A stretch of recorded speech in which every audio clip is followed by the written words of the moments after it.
Welcome to my channel.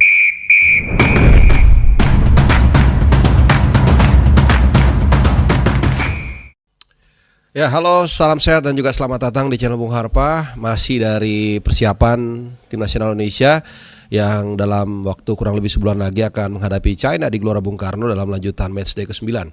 Ya, kualifikasi Piala Dunia 2026 round ketiga dari grup C. Dan tentunya ada satu hal yang menarik karena kita sedikit lagi atau punya peluang yang cukup besar untuk lolos ke round 4. Ya, jadi kalau kita bisa mengalahkan China, kemudian Bahrain di saat yang sama terpleset, maka round 4 akan kita kunci. Ya, walaupun itu bukan pekerjaan yang mudah, tapi tentunya kita punya harapan, kita punya optimisme, dan tentunya juga kita perlu persiapan juga, ya, bukan mendahului tapi persiapan kalau memang kita benar-benar bisa lolos round 4. Nah, teman-teman mungkin sudah mendengar ya, dan juga banyak yang meminta gue membahas ini soal venue yang nanti akan ditunjuk untuk menjadi penyelenggara, dan nanti round 4 akan dilaksanakan bulan November, di mana awalnya dulu dikatakan akan berlangsung di tempat netral. Nah, kemudian di tengah-tengah sekitar mungkin 2 minggu lalu atau seminggu lalu lah, itu AFC mengubah formatnya, bukan lagi di tempat netral tapi ya 2 tim teratas yang lolos ke round 4. Jadi kan ada 6 nanti tim yang lolos ke round 4 dari masing-masing grup itu 2, dari grup A2, dari grup B2, dari grup C2. Nah, nanti itu akan dijajarkan, dibikin klasemen mini, dan 2 yang teratas itulah yang berhak untuk menjadi tuan rumah. Nah, banyak yang menyambut ini agak sedikit skeptik atau negatif, tapi kalau menurut gue sebenarnya idenya bagus. Ya, karena membuat setiap tim itu akan berjuang sampai dengan poin terakhir, walaupun mereka sudah nggak mungkin lolos otomatis atau udah nggak mungkin melorot ke peringkat 5 atau 6, artinya ya sudah lolos round 4 tapi nggak kemana-mana, nggak bisa naik, nggak bisa turun. Mereka nggak main-main, mereka akan tetap memaksimalkan setiap pertandingan untuk setidaknya memaksa mereka finish sebagai round 4 yang paling tinggi, 2 tertinggi, karena itu akan dihadiahi atau di rewards dengan tuan rumah, ya.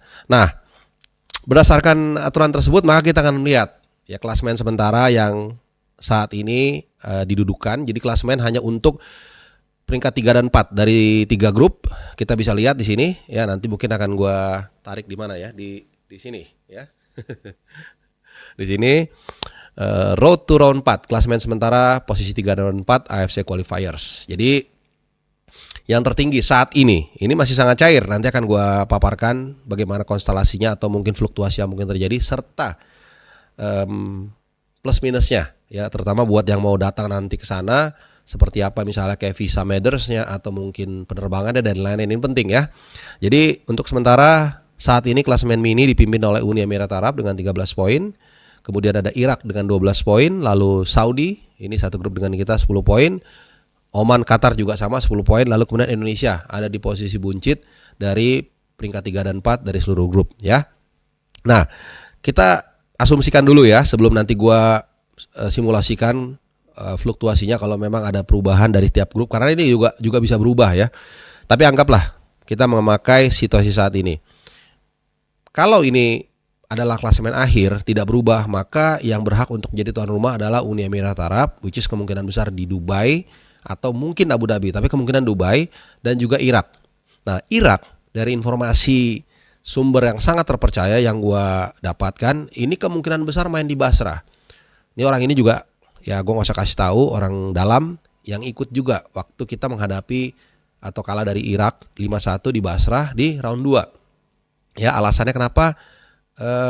Lebih kondusif katanya. Kemudian juga Basrah ini stadionnya katanya lebih representatif ya, gue gak ngerti, mungkin karena Baghdad dulu sempat perang jadi kacau atau apa, gue gak ngerti. Intinya kemungkinan Basrah, dan ini challenging ya. Penerbangannya berarti harus, kalau menurut pengalaman timnas kita waktu itu ke Dubai dulu, kemudian dari Dubai nanti ke Basrah gitu, walaupun mungkin ada alternatif lain juga. Nah, yang kedua yang menjadi tantangan kalau di Irak adalah kita mesti mengurus visa. Waktu itu pun sebenarnya gue udah mau berangkat, cuman ngurus visanya ini nggak gampang juga. Bukan karena susahnya karena seperti kita mau ke Amerika atau ke Eropa, tapi karena memang negara ini ya gimana ya, negara habis perang, mungkin mereka juga agak selektif menerima orang yang masuk. Itu. Jadi penerbangannya sedikit agak lumayan melelahkan dan juga challenging. Ya bagaimanapun juga ya namanya Irak beda lah dengan Dubai. Kalau Dubai atau Uni Emirat Arab ini jauh tentunya lebih stabil, jauh banget. Ini mungkin bumi dan langit. Kemudian juga secara penerbangan juga secara penerbangan juga lebih mudah. Kalau kalian naik Emirates Airlines maka itu direct flight dari Jakarta ada. Mungkin sehari 2 kali kalau gua nggak salah atau bahkan 3, hanya 8 jam selesai langsung sampai Dubai. Untuk visanya slightly lebih mudah ya, seperti Jepang kita tinggal isi form aja udah, nggak terlalu banyak cengkuneknya. Lebih gampang jauh dibandingkan dengan Saudi. Ya kalau Saudi ini kita sedikit bicara administrasi ya buat teman-teman mungkin yang mau datang ke nanti kalau memang kita main di Dubai. Jadi kalau di Saudi itu kita lebih rempong lah dokumennya plus biayanya itu mahal sekali teman-teman, 6 juta hanya untuk visa. Ya kecuali kalian punya visa Schengen, punya visa Amerika atau punya visa UK masih berlaku dan ada capnya kalian baru dari sana. Seperti yang gue alami juga ketika ke Saudi di kesempatan pertama. Karena gue masih ada visa UK dan baru dari sana dan ada capnya dan juga masih berlaku. Jadi gue tinggal on arrival, bayar tinggal 2 juta. Balik lagi soal Uni Emirat Arab dan Irak. Jadi plus minusnya tadi udah kita lihat ya. Dan kalau untuk soal dukungan, gua rasa kita cukup beruntung. Karena kalau dimanapun di Timur Tengah kita main, mau di Uni Emirat Arab, mau di Saudi, mau di apalagi Qatar, even Bahrain sekalipun, pasti akan banyak penonton Indonesia yang hadir di sana. Tapi kalau kita main di Uni Emirat Arab atau Dubai, itu pasti jauh lebih banyak lagi. Karena Uni Emirat Arab ini kan nggak terlalu besar, nggak seperti Irak dan juga komunitas orang Indonesia di sana cukup banyak, mungkin sangat banyak lah, gue bilang seperti itu ya. Meski demikian, kita lihat juga di klasemen ada kandidat-kandidat berikutnya yang mungkin juga akan menjadi tuan rumah. Ada Saudi, tadi gue udah bahas plus minusnya. Satu yang menjadi concern adalah mengurus visanya nggak terlalu gampang juga. Kalau penerbangannya gampang, Saudi Airlines itu bisa langsung ke sana. Diasporanya udah nggak usah ditanya. Nah yang berikutnya Oman. Nah ini gue jujur berharap Oman yang menjadi tuan rumah. Kenapa? Karena Oman itu kita nggak perlu visa dan negaranya katanya masih sangat klasik, kultural, tapi juga bagus. Ya, dan gue belum pernah ke sana, tapi ini gue dengar dari beberapa teman gue yang berkunjung dan juga dari referensi-referensi yang gue baca. Ya, kemudian juga gue punya kenangan yang cukup positif. Kenapa? Karena waktu kita dulu, kalau masih ingat lolos nggak lolos ke knockout stage di 16 besar itu, ya itu kan Oman lawan Kirgistan ya. Jadi ada satu juga kawan di sana, jadi lebih mudah lah intinya ya. Gue gak mau terlalu personal. Dan yang terakhir yang punya peluang juga kalau kita lihat dari klasemen ini adalah Qatar. Kalau Qatar sih secara technical, secara administrasi ini enak banget. Kita nggak perlu visa ke sana. Kemudian juga direct flight banyak menggunakan Qatar Airways dan diasporanya the best lah. Kalau ini gue harus akui.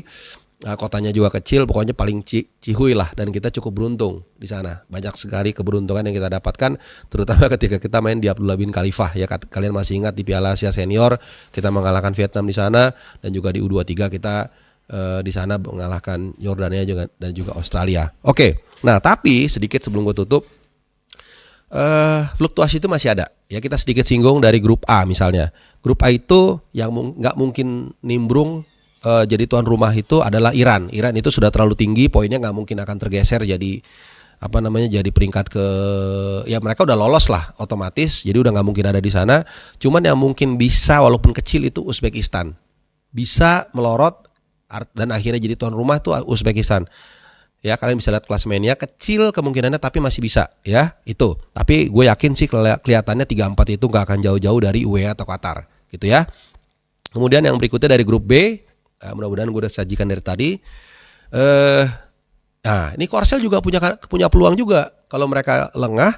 Kemudian Jordan dan Irak, apalagi nanti Irak akan ketemu Korsel. Ya kalau sampai Korsel kepleset dan turun ke peringkat ketiga, ya bisa jadi juga ya Korsel menjadi tuan rumah di round 4 nanti. Walaupun kecil kemungkinannya gue tahu ya, tapi itu tetap ada. Ya sementara untuk Palestina kelihatannya kecil kemungkinannya karena poinnya atau boleh dikatakan nggak mungkin lah mereka bisa mendahului 5 atau 6 tim di atasnya, mengingat ya mereka masih 6 poin. Sekarang Uni Emirat aja udah 13, Irak 12 dan lain-lain. Oke, belum lagi kalau tim dari peringkat 2 melorot ke bawah. Kemudian terakhir dari grup C, dari grup kita sendiri, ini juga yang mungkin bisa menjadi kandidat tuan rumah ya, selain Arab Saudi dan kita juga Australia, walaupun sekali lagi kecil kemungkinannya karena Australia 13 poinnya. Artinya kalau mereka melorot, mungkin Saudi bisa membalap, bukan tidak mungkin juga Australia jadi tuan rumah. Nah, kalau ini yang terjadi mantap ya, karena visa gue pribadi itu udah masih berlaku 3 tahun. Jadi mungkin udah kurang 2 bulan lah sejak bulan Maret, jadi masih ada 2 tahun 10 bulan gitu ya. Penerbangannya juga deket, meskipun mungkin ya with all respect atau sorry to say, buat yang belum punya visa, ngurus visa Australia itu juga nggak gampang. Secara biaya nggak terlalu mahal, cuma 2 juta dibandingkan Australia dibandingkan Saudi yang 6 juta. Kemudian juga secara penerbangan lebih dekat. Ya kalau ke Sydney itu paling 7 jam, kalau ke Perth mainnya cuma 4 jam gitu loh. Jadi menarik ya, kita akan tunggu siapa nanti tuan rumah yang akan ditunjuk atau yang memang akan layak di bulan Oktober nanti, dan mudah-mudahan kita yang penting lolos dulu. Ya sekali lagi ini bukan mendahului, bukan sombong, bukan sihir. Yang penting kita juga perlu persiapan. Siapa tahu teman-teman yang memang ingin menyaksikan atau mengikuti tim nasional Indonesia terus bisa mendapatkan referensi, dan semuanya hal-hal kecil itu bisa kita jalani dengan baik dan kita bisa mendukung tim nasional dimanapun bertanding. Oke teman-teman semua, terima kasih. Itu aja sedikit paparan gua soal round 4. Semoga berkenan, semoga juga informatif, dan gue berharap kalian dalam keadaan sehat. Adios.